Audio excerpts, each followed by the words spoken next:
현재 이스라엘과 이란 간 중동 전쟁이 점점 격화하고 있는 모양새입니다. 이에 미국의 군사적 개입이 어떤 식으로 될지 이목이 집중되고 있는데요. 과연 현재 중동 전쟁의 상황은 어떤지, 미국의 개입이 어떤 영향을 미칠지 한번 이야기 나눠보도록 하겠습니다. 피나클 경제연구소 장재철 대표님과 함께합니다. 안녕하십니까? 네, 안녕하세요. 네, 반갑습니다. 네, 중동 전쟁이 점점 거세지고 있습니다. 오늘 새벽 이스라엘이 이란 수도 테헤란에 대규모 공습을 감행하면서 탈출 행렬도 이어졌다고 하는데 먼저 중동 현재 상황 한번 짚어주시죠. 네, 지난 13일 날 이스라엘이 이란에 대한 공격을 감행을 했고 이번 공격에서는 미사일이나 아니면 군사적 공격과 더불어서 주요 인사들에 대한 군 수뇌부에 대한 또 암살 같은 것들이 있어서 어떻게 보면 굉장히 총체적으로 이스라엘이 이란에 대한 군사적 압박을 강하게 지금 밀어붙이는 상황이고요. 이란도 이에 못지않게 미사일 공격으로 소위 이스라엘의 그 미사일 방어망을 뚫으면서 공격을 하고 있어요. 그래서 여태까지 지금 한 5일 지나면서 양방이 쌍방이 상당히 이제 무력적인 공격을 지금 주고받고 있는데요. 이번에는 좀 우려가 큰 것이 그동안 이스라엘이 이란의 핵 시설에 대한 공격이 예상만 됐던 것이 본격화 실제로 되고 있고 이와 더불어서 이스라엘과 미국이 같이 다 이란의 그 정권의 레짐 체인지, 수뇌부를 바꾸는 그런 또 전략까지도 지금 노출한 상황이라서 사실 그 경중이 과거의 그 중동에서의 어떤 그 갈등보다는 상당히 높은 상황이다 이렇게 볼 수가 있을 것 같습니다. 그리고 더군다나 최근에는 또 미국의 개입에 대한 또 우려도 많이 나오고 있잖아요. 네. 네, 그런 만큼 트럼프 대통령 측이 안 그래도 이 좀 복잡한 상황에서 이란 핵시설에 대한 공습을 진지하게 고민 중이고 또 이란 최고 지도자에 대한 이 위치를 알고 있다. 바로 타격할 수 있다라면서 아주 본격적으로 이야기를 나눴습니다. 쉽지 않은 워딩이긴 한데 직접 타격할 가능성에 대해서는 어느 정도로 보십니까? 이런 부분이 나오는 게 사실은 좀 약간 당황스럽긴 해요. 왜냐하면 트럼프 대통령의 그 외교 정책 자체가 미국이 세계 경제의 경찰 역할을 안 하겠다는 것이고 분쟁에 개입하지 않는다는 것이었거든요. 네. 그렇지만 이번 경우에는 이란에 대한 핵시설에 대한 공격의 가능성도 지금 언론에서 보도가 되고 있고 또 호메네이 그 최고 지도자에 대한 어떻게 보면 암살을 암시하는 그런 언급들이 나오는 거가 약간 좀 특이한데 이런 부분들이 직접적인 미국이 이란에 개입을 해서 공격을 안 하더라도 상당히 이란 수뇌부에든 압박이 될 수 있는 그런 요인이 되지 않을까 이렇게 보고 있고요.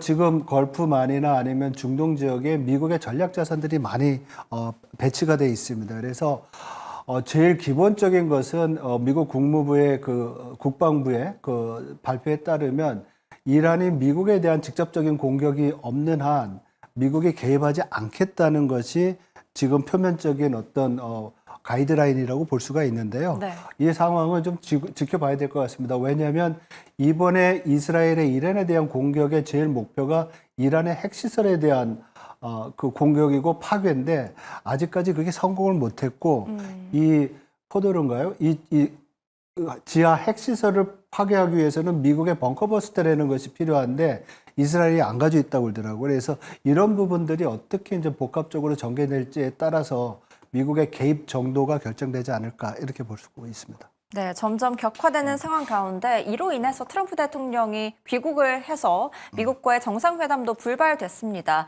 그래서 이번 해외 출장에 대한 아쉬움도 사실 남겠어요. 네, 어떻게 보면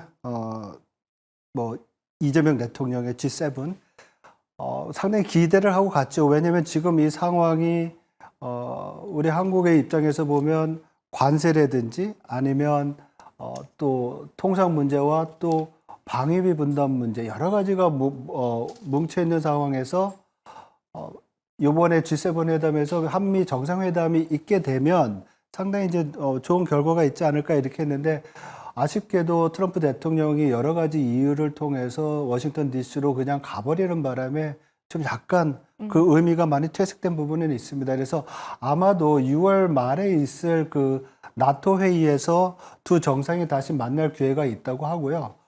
그런 경우에도 안 된다고 하면 뭐 서로 방미를 하든지 방한을 하든지 이러한 조치를 통해서 조속히 그 양국 정상이 만나는 게 바람직하다고 생각이 들고요. 그래도 그 이번에는 기시다 일본 총리와 같이 회담을 했잖아요. 그래서 양국 간의 건설적인 방법을 좀 모색해 보자. 이런 이제 얘기를 나눴다는 것 자체는 또 의미가 있지 않나 이렇게 볼 수 있을 것 같습니다. 네, 이 중동 전쟁의 이슈가 잘 마무리된 다음에 이제 두 정상이 만나면 좋겠다 이렇게 말씀을 해주셨는데 그런데 이번 이스라엘과 이란의 무력 충돌이 점점 더 확대된 모양새입니다. 확전 가능성에 대해서는 어느 정도로 보실까요? 예, 일부에서는 이번 중동에서의 갈등이 제3차 세계대전으로 확산되지 않을까 이렇게 전망을 하고 있는데요.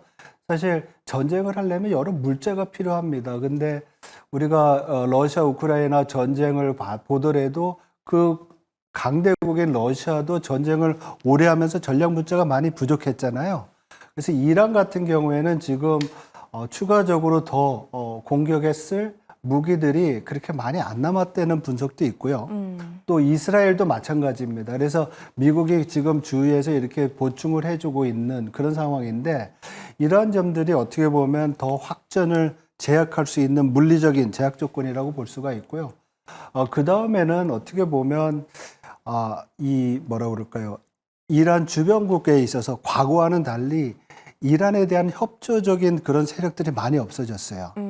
그래서 뭐 예멘 후티 반군이라든지 뭐 이런 쪽에서 이란과 공격을 같이 이스라엘을 할 수 있는 이스라엘에 대한 공격을 할 수 있는 그런 무장 세력들이 약화된 부분들이 소위 중동에서의 이 긴장의 확산을 좀 막아주는 그런 어떤 역할을 하고 있지 않나 이렇게 보고 있습니다. 네, 그렇군요.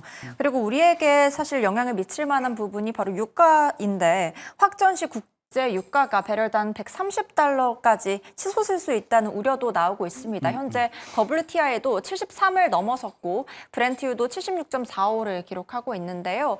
그런데 이란산 원유가 포션이 그렇게 많지 않다 보니까 엄청난 영향을 주지 않을 수도 있겠다. 이런 전망도 있던데 이거에 대해서는 어떻게 보실까요? 맞습니다. 왜냐하면 우리가 이렇게 군사적인 갈등이 생겼을 때 유가에 대해서 걱정을 하는 경우가 러시아 우크라이나 전쟁 때 유가가 많이 올랐었거든요. 그리고 중동에서도 이번과 같이 군사적 긴장이 있을 때 유가가 상승하는 급등하는 그런 모습을 보였는데 사실 이번 케이스나 아니면 중동에서의 과거의 그런 무력 어떤 충돌에 따른 유가의 상승들을 보면 일시적이거나 그 폭이 그렇게 높지가 않았었어요.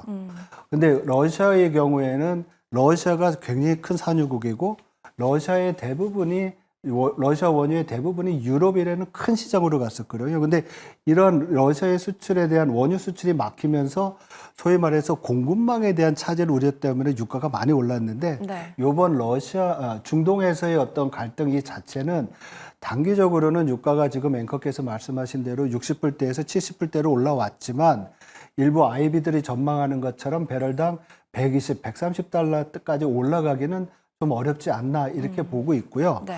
일반적으로 이러한 전망의 근거가 유가 100달러 이상의 전망의 근거가 호르무즈 해협이 봉쇄될 경우에요. 근데 여태까지 중동에서의 갈등이 있었어도 호르무즈 해협이 봉쇄된 적이 없었습니다. 그래서 JP 모건 같은 경우에는 그 가능성이 17%밖에 되지 않는다. 그래서 우려는 크지만 가능성이 현실로 나타나는 데는 좀 문제가 있지 않나 이런 것이 지금 시장의 평가고요. 그래서 올해 연말에 유가는 배럴당 한 60달러 중반대로 다시 내려오는 거로 현재 이런 갈등 속에서도 전망을 하고 있다는 점을 좀 주목할 필요가 있습니다. 네, 불행 중 다행인 것 같습니다. 그런데 중동 불안이 재점화되면서 어제 코스피가 3,000선을 두고 약간 반납을 해주는 모습을 보였는데 다행히 오늘은 외국인이 순매수로 오면서 상승세를 보이고 있습니다. 2,930에서 2,960까지 올라왔고 또 정유주도 강세를 보였는데 그 이유가 뭘까요?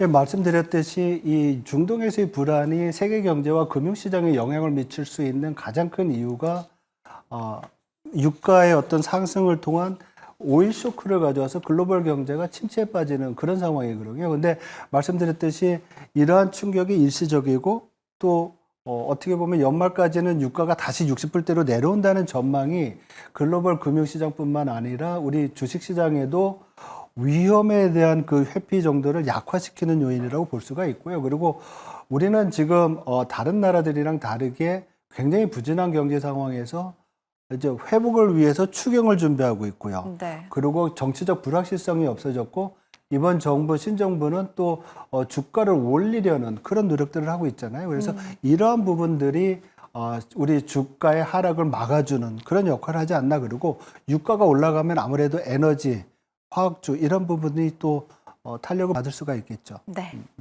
또 다가오는 17일부터 미국 FOMC가 열립니다.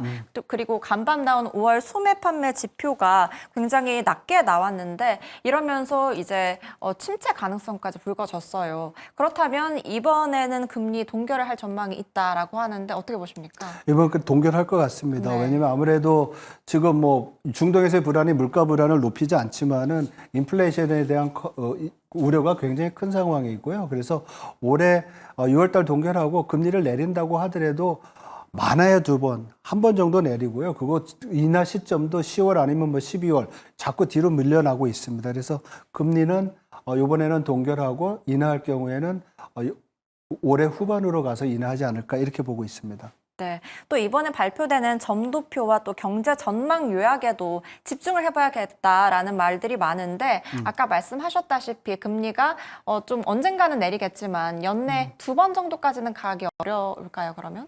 그래서 지금 시장에서는 2번 정도 생각할 수 있는 것 같아요. 그렇지만은 여러 가지 상황을 봤을 때 한 번 정도가 좋지 않을까 이렇게 보고요. 이번에 관전 포인트는 앵커께서 말씀하신 대로 점도표가 어떻게 나올지. 그래서 성장률은 연준이 하향 조정할 것 같고요. 인플레이션은 좀 높여주고 실업률은 4.2에서 4.5로 높여서 전반적인 전망의 톤은 스태그플레이션에 대한 그런 우려가 있는 것으로 봅니다. 그래서 스태그플레이션 하면 인플레이션이 높아지는 거잖아요. 그러니까 금리를 내리는데 좀 주저하거나 연기시키는 그래서 관망 모드를 당분간 유지할 것이다. 이렇게 전망하고 있습니다. 네, 오늘 말씀 여기까지 듣도록 하겠습니다. 중동 전쟁과 관련해서 현재 장 진단과 함께 전망까지 알아봤습니다. 오늘 말씀 감사합니다. 네, 고맙습니다.